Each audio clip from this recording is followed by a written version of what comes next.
If your child dragging their feet or walking on their tippy toe, hear why.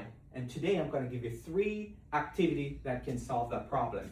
The first step is to make sure you teach your child when they walk, they need to land on their heel and roll into their toes. And that's the sequence you want to incorporate. So just remind them about the technique. But there's some activity you can do to build up those skills naturally, because I personally think, based on 20 years of experience as an adaptive physical education teacher and the author of 5 motor skill books, that the key to improve these skills is to improve the motor skill and the coordination and also motor planning. So the balance beam is a great tool to start off with if you want to incorporate those skills. And when the child walking on the balance beam, you want to incorporate a heel to toe motion. So I'll demonstrate so you can see when you're walking, you want to make sure you get the foot right in front of the other, and you want to get the heel up, or the toes up, and you roll into it.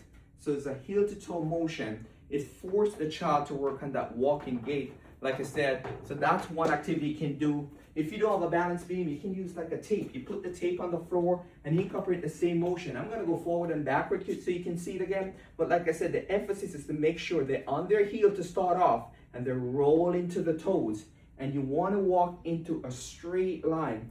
That movement, doing it consistently over and over every day. I guarantee you see the improvement with your child. And then going backwards is the same thing. You start off on your toes and you roll into the heel.